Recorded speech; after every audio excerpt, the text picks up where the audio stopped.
Let's welcome 49ers linebacker Fred Warner to the show. All right. Welcome, thanks man. for having me, fellas. No, man, thanks for stopping by. We appreciate you. I'll try to hide my fanboyness. Listen, I tell you, as a Niners fan, this season, I got to know, as a player, did you feel what I felt every week where I was like, all right, next week they'll win 3 in a row, they'll turn it around, of course, sneak into the playoffs? Yeah, I mean, that was, of course, what we all felt, right? And I hate that the season ended or it even turned out how it did, right? We've had seasons in the past where we had slow starts, right? And we're 3-5, or we're on the verge of 3-6, and we find a way to pull it off and then win out and do all these sort of things. And of course, you're yearning for that, but at the end of the day, we couldn't overcome a lot of the things that we were dealt, right? Yeah. And so that was the toughest part. This Niners season, a weird analogy, but we're filling it for Colin today, and he does analogies all day. Yeah. It reminded me of Mike Tyson, Buster Douglas. The whole time, you're like, oh, Tyson will, just a matter of time. That's right. Each round went on, you're like, Buster Douglas is whooping his ass. A little bit, yeah. And then eventually, like, oh, damn, Buster Douglas won. Every week, I'm like, I wasn't a big fan of this analogy. I don't know what I have to do with this in this current interview. But you know what? I got to say, Fred, let's take a look at next year's schedule. I know you can't think that way, but it's pretty light. Yeah, I mean, so here's how the schedule goes.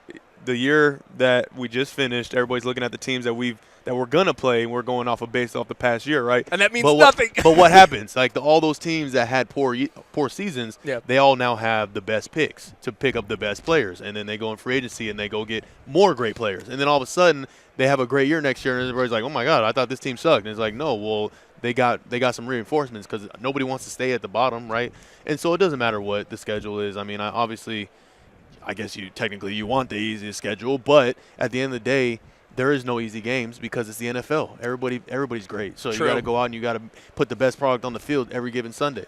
Fred Warner here on the COVINO Rich show. Rich talked about, everybody expecting the season to turn around last year, and it just never really did.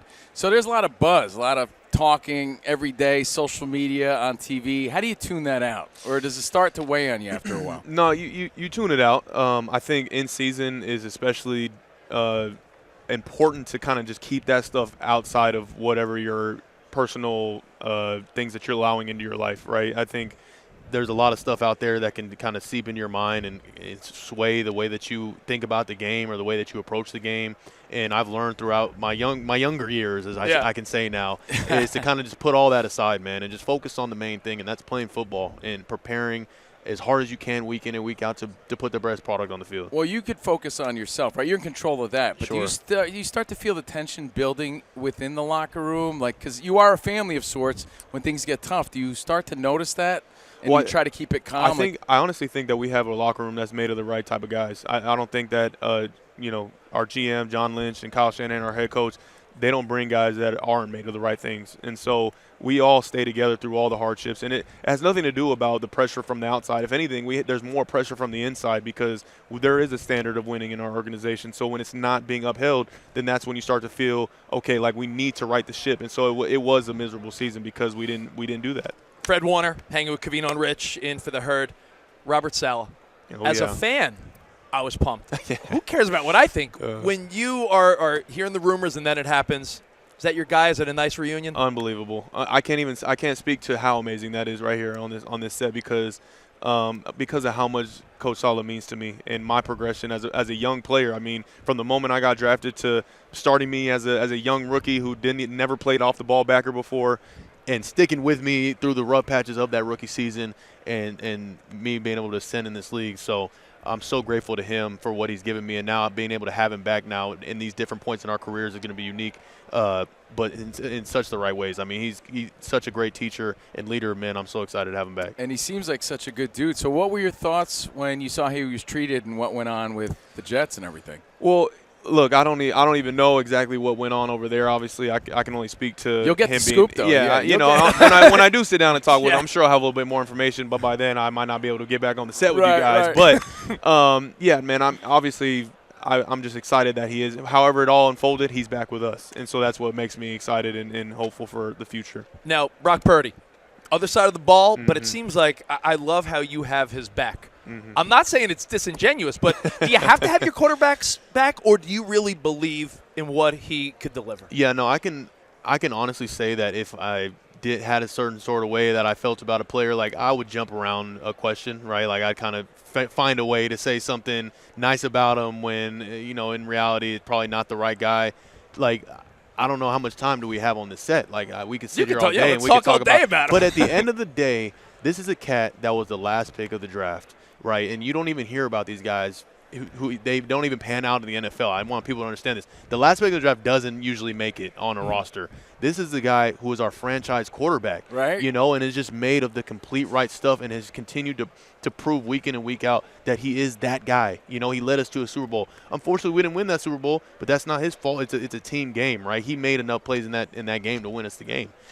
He finished with the ball with us having more points than the other team. It was our job to stop their offense. So at the end of the day, man, he just is the complete right guy for the position, and I love him. I love the way that he competes and the way he approaches it. Not to throw Trey Lance onto the bus, but there were rumblings early on that even in like early practices, it was like, take a look at Purdy. Yeah, Purdy, you're the third string guy, and you're obviously Mr. Irrelevant, last pick in the draft. You're not going to have a lot of opportunities to get out there on the practice field. So the times where he was getting reps was in training camp when we're in the PM practice, out there, no helmets, no pads, it's a walkthrough, but he's out there treating it as if it was a game. And I'm like, how does he even know how to do this? Right. Like, you're a rookie. Everything just stacked against you, and he just knew exactly what to do from the moment he came on the team. It's kind of lame, but it's sort of the story of the ugly duckling, right? Like no one thought, and he turned into a beautiful swan leading your team to victory, goodness. right? Yeah, no, he's phenomenal. Look what he turned into. You So talk about cool. Purdy's game. I want to talk about your game, but not on the field. Your wife. Yeah. You met her by sliding into the DMs. That's right. Yeah, I got a little something, man. So how cool is that, though? I'm imagining you're watching TV, you saw her, and you're like, I like her? Is that how it was a unique situation, but at the end of the day, yeah, I mean, I see her. She's gorgeous. She's beautiful. I didn't know what it was going to turn into. I did slide in the DMs, and she somehow answered back. I didn't think she would. Right. And we met in L.A. This was right before COVID happened. She was there for business and got in super late. The only thing that was open was an In-N-Out, and we went to In-N-Out, and we just sat there. We talked for hours, and the similarities within each other, it was a match made in heaven. Wait, you met her at In-N-Out?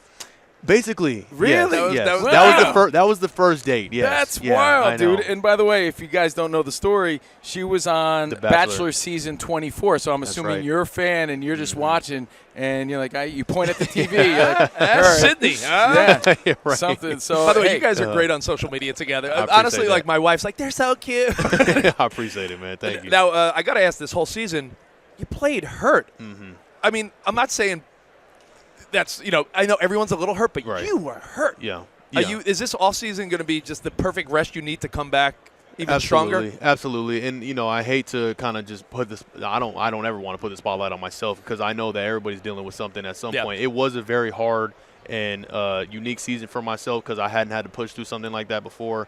But I'm proud of the way that I was able to fight through it, even through the circumstances.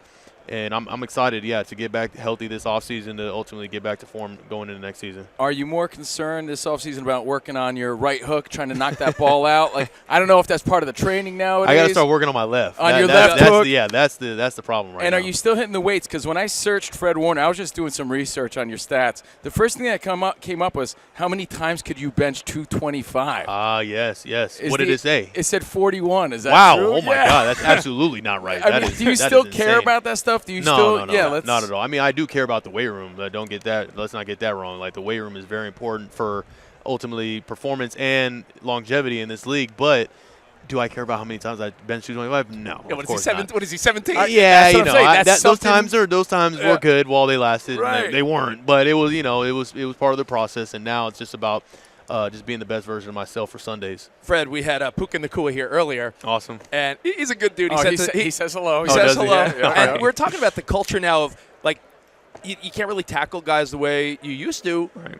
Is there such an emphasis on punching out the ball? Is that something, like, defensive specialists are telling you, like, we got to do this? Yeah, I think that is for absolutely something that teams are honing in on now. It's not easy, though. Some guys have more of a knack for it than others, but at the end of the day, as long as you practice something You got to hit that continuously, speed bag, man. You got to do it every single day. You got to practice it every day to make it muscle memory, and that's what I've done. I added it to my game in my second season. In first game, being out there with Quan Alexander, I go and I punch a ball out, right? And so that was just how it all unfolded. Again, we're here with Fred Warner, and I know you're here with Experian. That's right. So, yeah, tell us about it, man. Yeah, no, listen, Experian's all about saving everybody time and money, right? And so you download the Experian app.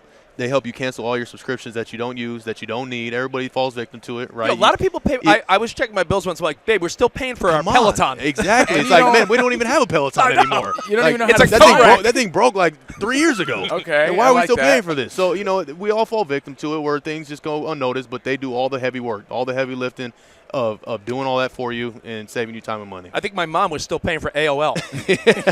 By the way, I got to ask, which is true, because it hurt me as a fan, and I hate to compare it because I'm just a fan. Yeah, I was there both times against the Chiefs. Mm-hmm. Does this make you want to see them lose? Are you pulling for the Eagles? Are you not watching? Some guys like, I don't even want to watch. Like, what's your thoughts? I'm not the cat that doesn't watch. I'm a complete fan of the game, so I'm absolutely going to be tuned in. But I'm not pulling for either team. I dislike both teams, honestly. Same. Yeah. So and your wife hates the Eagles fans, I heard, right? Oh well, I wouldn't say hate, but it wasn't. It wasn't the most cordial encounter when we went out there that one time. But I dislike both teams, so I hope they both lose. Yeah. You know what I'm saying? I don't know how that works, but we can figure it out. There was that meme where it's like, who's rooting for who, and it's like meteor strike was the number one answer. I mean, just let the lights shut out again, like they did back. When was that? When we played the Ravens. Oh yeah, Rich tripped on. It was the same stadium, wasn't it? I'm 0-3 as a fan. Can we change this next year? Next year in Levi's. Come on, let's do it. Yeah, let's do it. You. Fred, a pleasure having you. You got to run, but the pleasure's all mine, man. Thank you, man. Always rooting success. For you. A pleasure to meet you. Thank you, man. Fred Thanks Warner on the COVINO and Rich Show.